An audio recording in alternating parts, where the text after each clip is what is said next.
Jump scares, jumpsuits, and the faithful are fractured. Welcome back to Sarah Kennedy's Roundtable. This is your spoiler warning for episode 8. So please go and check the iPlayer, watch the episode first, make sure that you are up to date, and then come back to me for all the analysis and reactions. So here we are. The ABBA jumpsuit is already iconic. And I love the idea that that's Stephen's idea of flying under the radar as a traitor. It only works if you are with your 3 bandmates, my darling. Adam does not make it through the night. They picked the unshielded player, which they were very concerned about getting right, and they did not kill Jesse. So Matt's bargain with these traitors is looking pretty shaky. James admits he stole a shield without okaying it with his small mission group. This is deceptive behaviour and Roxy is mad with him. Poor James, with this sort of shaky looking, poor faithful behaviour, is playing right into the traitor's hands. It makes him look foolish and it makes him look false as well. In Claudia's breakfast speech, she mentions a cabin. For some reason, I thought, oh, I hope it's a ship. But yes, it is more likely to be the cabin in the woods. It is a classic horror trope. It is a repeated set that we are very fond of. And it is also, I think, the site of Celia's fart. Stephen in the car is talking about James and Sam, trying to push them into the spotlight. Those little moments in the car where you've got a select group of people can really work to your advantage. So everyone's inside the cabin and there are clues to graves outside. There is one shield on offer. It's very heated now about shields. Surely no one's daft enough to make a run for it. So we sit at this table, this dusty table with letters scratched into it. It's a bit like a Ouija board.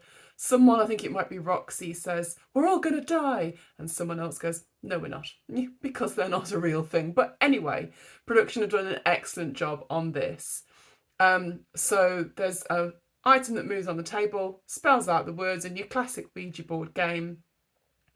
I'm not taking this very seriously, I don't think, as a viewer, because I'm like, S-E. Well, the next letter is going to be X. Surely I would just be making up silly words. Not very useful. They get a name and Sam pegs it right out of that cabin like that his arse is on fire, out to get that shield as his first move.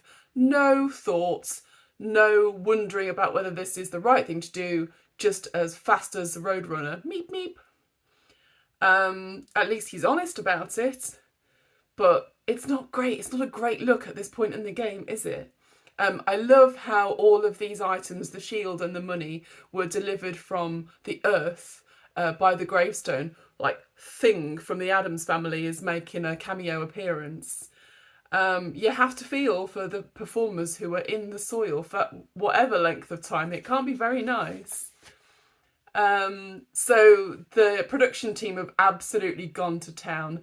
Every horror cliche is there known to man. There's blood on the walls, there's a chainsaw that flies in through a window, flickering lights, there's a set-up typewriter, there's a jack-in-a-box, there's a haunted doll, the whole works. Stephen's reactions are an absolute treat, and Jade says that she thinks she's touching cloth. It is an incredible way to put people off their clear thoughts, clear actions, and to put them off what is essentially a series of logic puzzles they have to solve. They manage £4,000 in total, and of course Sam has got his shield. So it feels like at this point in the game the traitors have to be very careful, but they can also shine a light on poor faithful behaviour and say it's traitorous. It's easy story to get behind and promote because people will already have their noses put out of joints by poor behaviour. Sam and James not being team players in the missions and being quite clear that they're just in it for themselves, which, you know, is really the gameplay, but you have to sort of hide your true intentions because you need to seem like part of the team when really you are there for the money for yourself. Jessie has Stephen on her mind again. She won't let it go. She's so methodical and she's got a really good memory as well. She is trouble. And as we sit at the round table, look at all that space. There's so much more space for your elbows, and those elbows are pretty sharp. So the talking points are the knowledge of Adam having a shield, and they are discussing people who've had a few votes, and they say that those people are likely candidates for murder, but they also think that that might be traitorous. But that really makes no sense when you think about it. The traitors are not necessarily popular or immune from votes.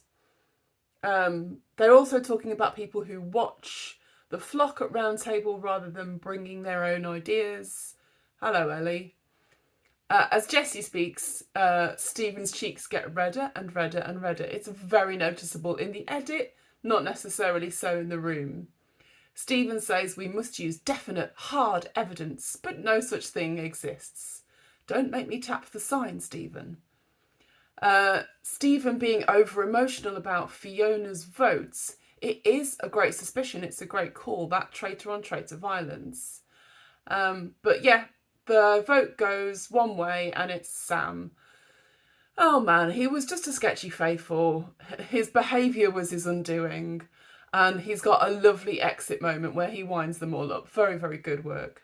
So, there's only 10 left at the table now, and it's starting to look quite lonely. The traitors can stir it up, and they do as soon as they leave the table, throwing names around like confetti before they retire to perform their duties. At this point, Stephen and Rachel trust each other as best they can. And I think they would be foolish to seduce now, especially someone who is so hungry for power like Matt. But they can't afford to bring anyone more chaotic or weaker or less level-headed than they are into the turret. So their decision for murder is Jessie, Matt or Faraz. And Stephen's survival may rest on him making the right decision. One thing I just wanted to bring your attention to, we are well past the midpoint of the game now, and that family tree, I think, was maybe a red herring. All those amazing theories out there on the internet about how everybody's connected to each other and there's loads more relationships and family relations in the castle than we've seen. Oh well, you can't win them all. I will see you back here for the next episode. It's great to have you with me.